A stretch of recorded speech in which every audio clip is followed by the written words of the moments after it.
1 year before, I had a repetitive dream. And in this dream, people from Gaza started walking to Israel. They don't carry weapons. They don't have guns or anything. They just walk. But there are hundreds and thousands of them. Maybe 1 million of them. They just walk. They're still coming, and they're coming. And then I wake up.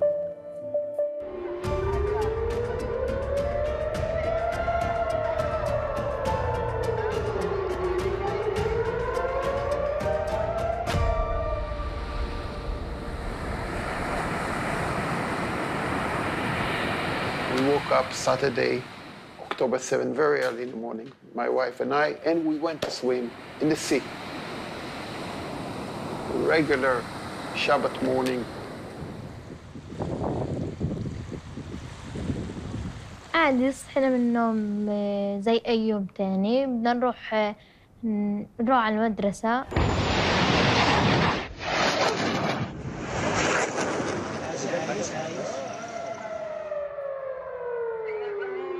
6:30 in the morning, we heard the sirens while we were in the middle of the sea.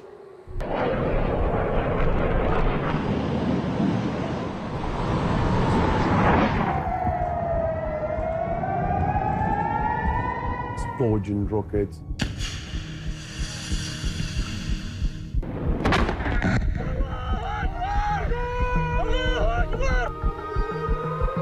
The people on the shore continued to run. And basically, when I came to my car, 7:15 in the morning, I opened my cellular phone and then I got a text from my son, Amir, dead. There are terrorists inside Kibbutz Nahal Oz.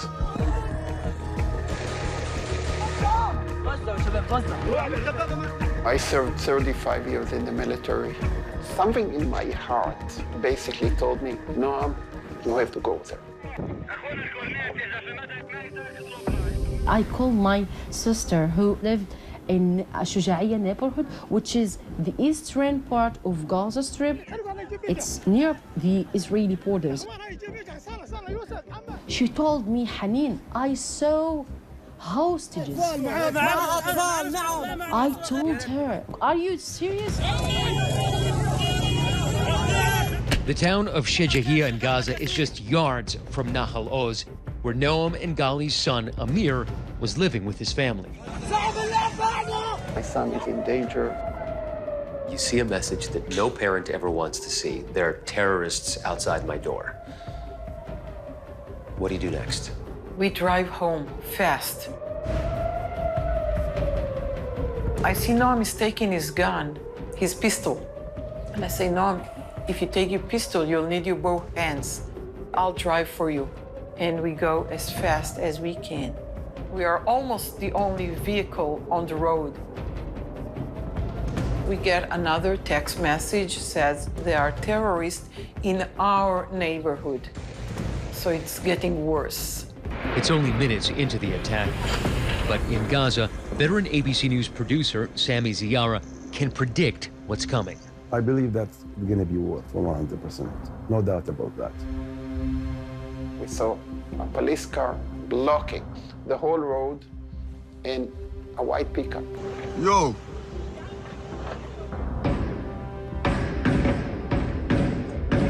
Later, I'll learn it's a Toyota with terrorists. Policemen are shooting from both sides of the car against this pickup. The bullets are coming to us. Suddenly, a young couple jump from the bushes, wearing party clothes, which is unusual in this situation. They were hiding here in the bushes. They jumped and they ran here to the road where all the shooting are. So immediately we opened the door and we said, come in, come in. They're barefoot. And they said, help us. And they are very, very afraid. What happened? And they were shaking. We said we were in a party. Many terrorists came. They slaughtered everybody.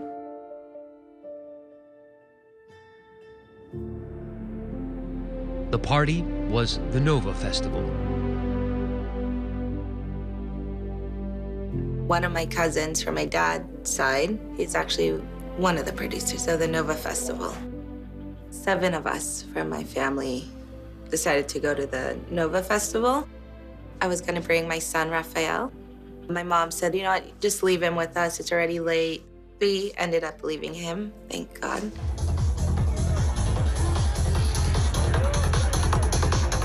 Thousands of beautiful young people, and everyone just welcomed us in. Strangers, they walked up to my dad.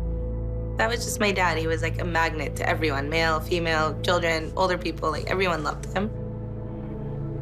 Good, good, good, like almost too good to be true energy. And I saw that like the sun was about to rise. And then I look up and I tell my dad, I'm like, wow, look, they're fireworks.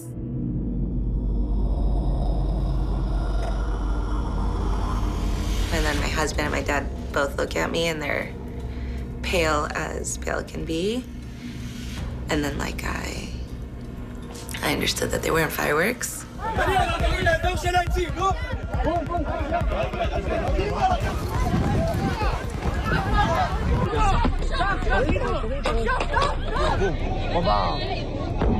He ran to the car and I'm sending messages in the family group chat that there's rockets. And I'm probably not gonna be home soon. And I'm telling my mom to take care of my son. After like 8 minutes, my dad sees a bomb shelter and he stops the car.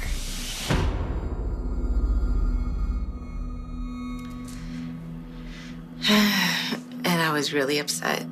And I was trying to grab the keys out of his hands. You wanted to keep going. I was telling him, what are the possibilities that a rocket is gonna, if a rocket needs to fall on top of our car and we're supposed to die, fine. But like, what are you scared of? And he wasn't having it. And he told me to get inside the bomb shelter. And then I start getting text messages from my sister in Los Angeles. She's telling me, Danielle, there's a war. There's terrorists flooded the streets of Israel. Don't leave where you are. I couldn't feel my body. I'm just in complete shock. You don't leave anyone behind you. It's not a hard decision. Gali and Noam ended up taking the couple that were at the Nova Festival to a safer place. We just said, okay, let's rescue them. So for this moment, your son had to take the back seat to these 2 people who were actually in your back seat, and you had to drive them out of harm's way. Yes, we drove them where we saw a police car, and then we decided to go on a different road. Driving back towards the death zone. I was combat all my life. I saw many bodies. This was, part of my profession. I never saw something like this in my lifetime. So many, many, many cars on the ditches, and it's all full of bodies. Bodies of young people, women, couples, inside the car. Burning cars, bodies, bodies, bodies. Crazy.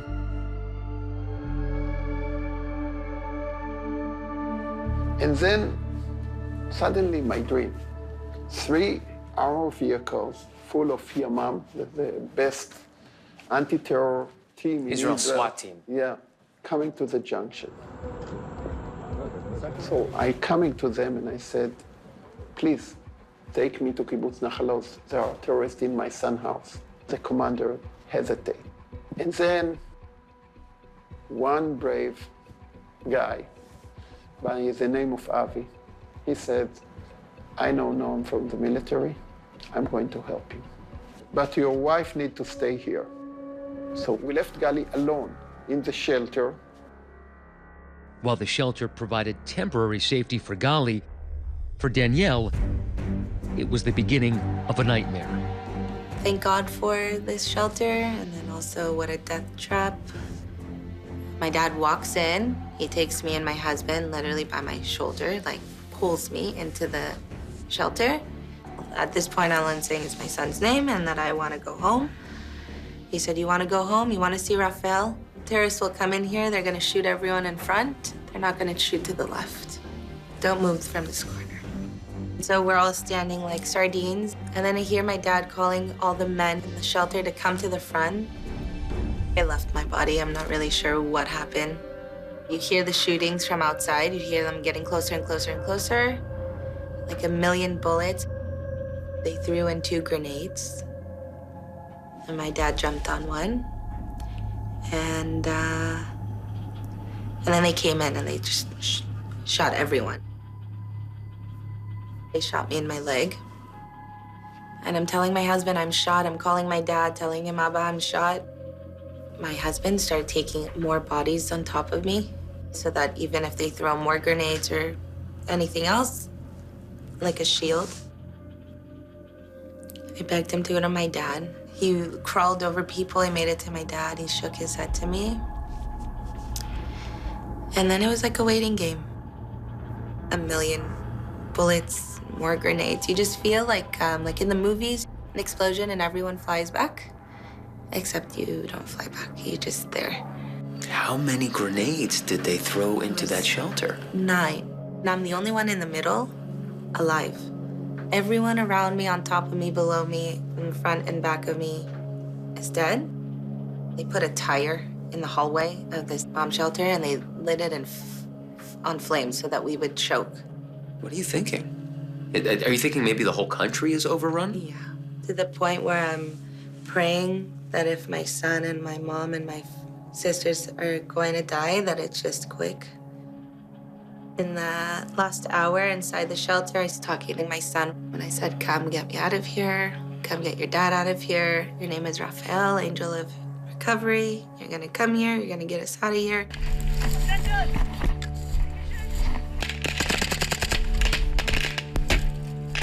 As Hamas poured from Gaza into Israel's south that day, pinning down the IDF, civilians were left to fend off the attackers themselves. Danielle's dad had sacrificed his life to save hers. And Noam finally arrived near his son's kibbutz.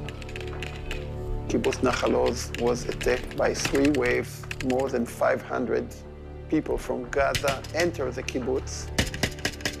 1:15 p.m., we were the first Israeli force at the gate of Kibbutz Nahal Oz. We are under very, very heavy fire by the terrorists. I was fighting for my life.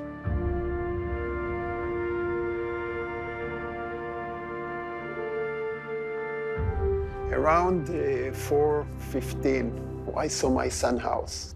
We're talking 10 hours after the attack began. Yeah. And the door was locked. It gave me a lot of hope when I saw that the door is locked. From all the houses that I searched, if the door was locked, inside there is live people. If the door is open, blood and no people, or blood and bodies. There's the window of the shelter room. Knocking, said, Amir, the Abba. And then I heard Galia said, Sababa, Grandpa here, my oldest granddaughter. I said, this was a very emotional moment. I felt I fulfilled my mission.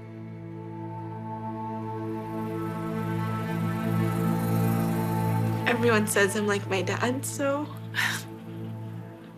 I try as much as I can to be loud and to be happy.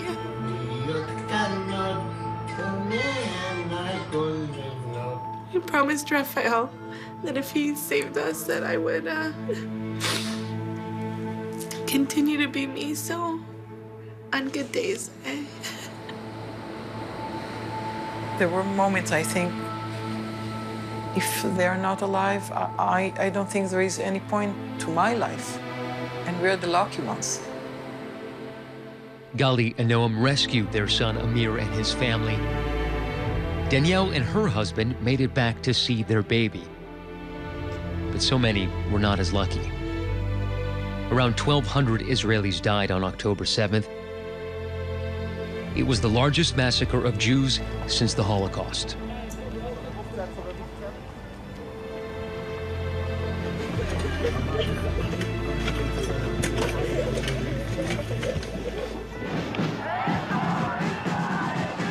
And still, a year later, the nightmare continues for many families. Hamas took more than 250 hostages into Gaza. Around 100 remain in captivity.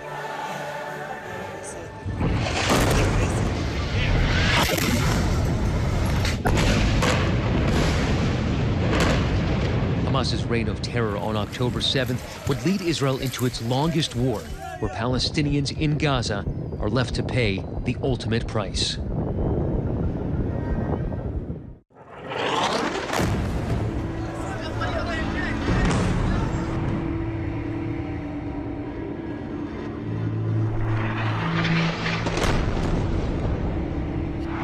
In Gaza, the roars of the jets and the crashing of bombs has often drowned out the desperate cries for help. Airstrikes above us, and they are close. We can hear them. Yes, these are one of the bombs. The situation is very hard. No words can describe what we are living right now. Things are getting worse day by day. In the first weeks of the war, 22-year-old Tala Herzala documented her life under siege for ABC News. I have only one question. We as civilians, where are we supposed to go?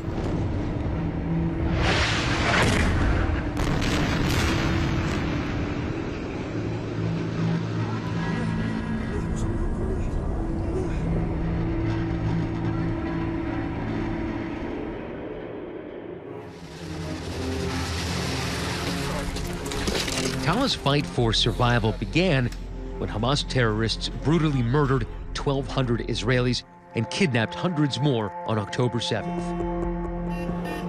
For days, Israel was in chaos, the IDF still trying to clear southern towns of infiltrators. As you can see, they do not have control of the situation right here. It's believed there are still militants lurking around.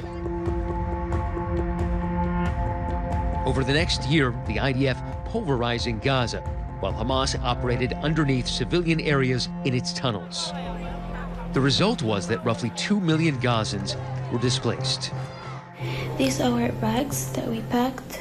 In 1 second, we decided to leave our house and to go to the nearest hospital. We're moving under the bomb. They are bombing in my area. And so we went to the hospital, the nearest hospital.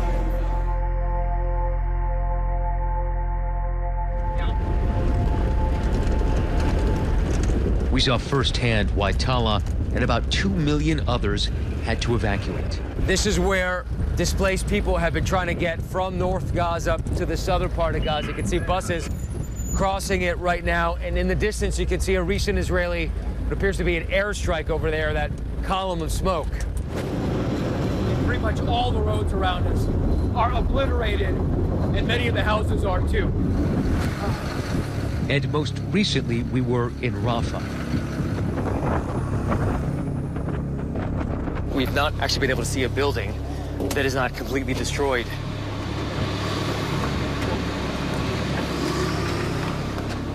The IDF had taken us to see Hamas's vast network of tunnels.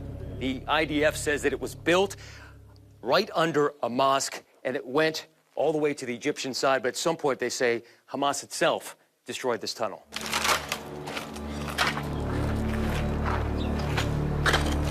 But what struck most was the emptiness of the place. In Tel Sultan neighborhood in Rafah, this devastation goes on as far as the eye can see, and the IDF says there is not a single civilian here. The only living creature we saw, that emaciated dog.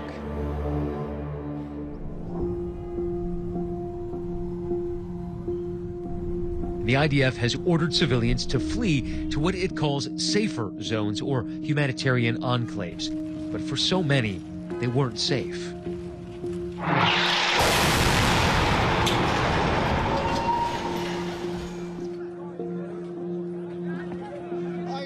The IDF has killed over 40,000 people in Gaza, tens of thousands wounded.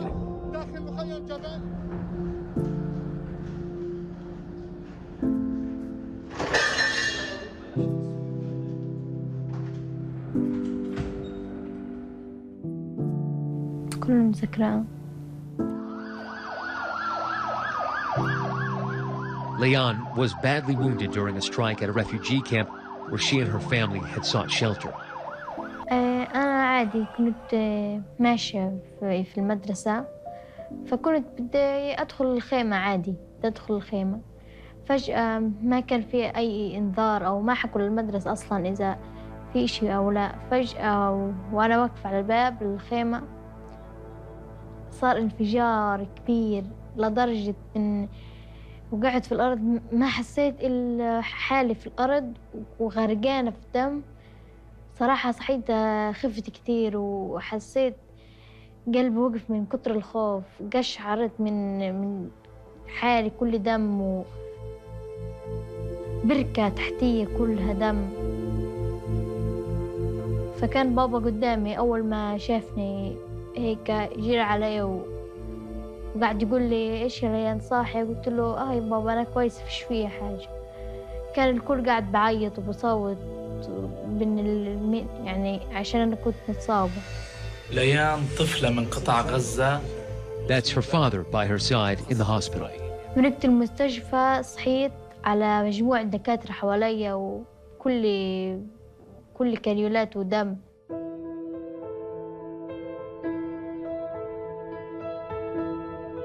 شو اللي بيصير؟ حاسة من جوا عظم بتكسر من كتر وجع مش طبيعي. حاسة كل جسمي هيك مخدر هيك من الخبطة، من الوجع ومن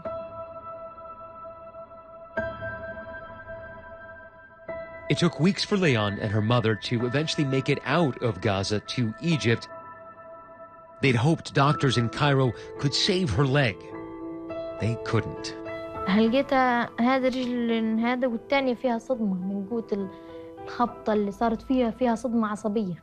You still feel the nerves. أيوة، فما بقدر أقف عليها. هي التانية. أحيانا صح بحس إنه الرجل لسه موجودة، مش حاسة إنه هي مش موجودة.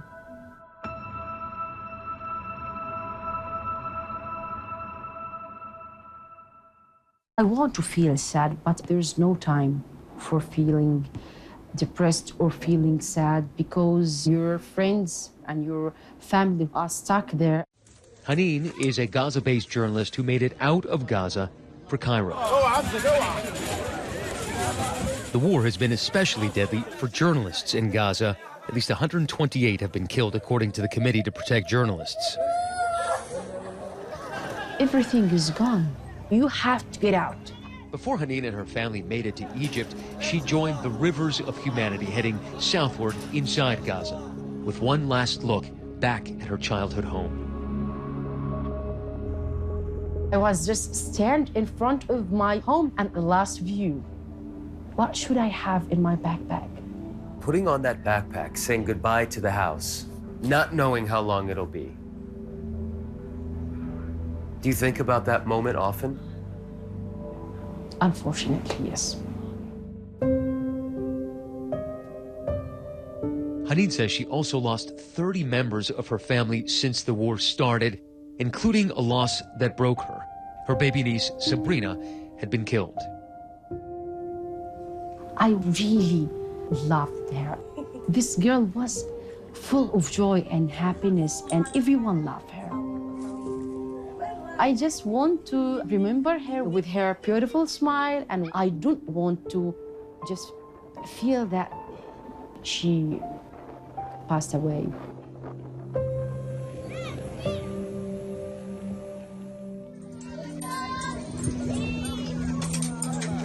Haneen and Leon made it out of Gaza.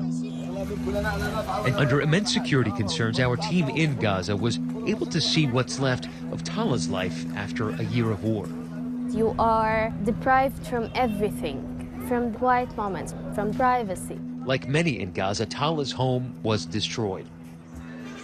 Home for her is this small tent, a makeshift bed, and just a few belongings. Like so many in Gaza since the war began, they've had to relocate 6 times. When you are ordered to move and to evacuate to another place, you will have to get used to water problems, electricity problems.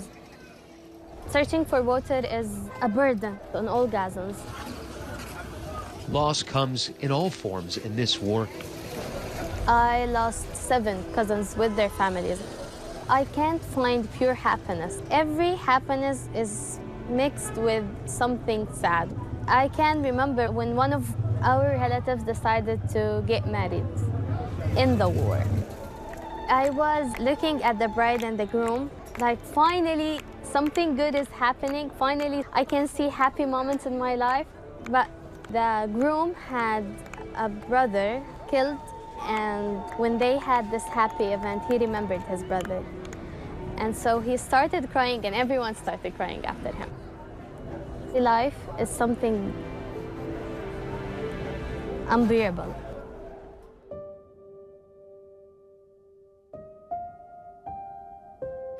Life forever altered for the Palestinians in and from Gaza. Whether it's missing the homes that once stood, اشتقت لدارنا اللي كنا فيها والمدرسة والمكان اللي قضيت فيه عمري فيه. or the futures they once dreamed of. I learned that having future plans in war will destroy you more than give you hope. Leon's future is now in America, where she's recovering and starting a new life. And Tala has a scholarship at a U.S. university waiting for her if she could ever leave Gaza. I was a university student preparing for graduation. I was a girl holding a lot of hope. Now I'm a girl that fears dreams.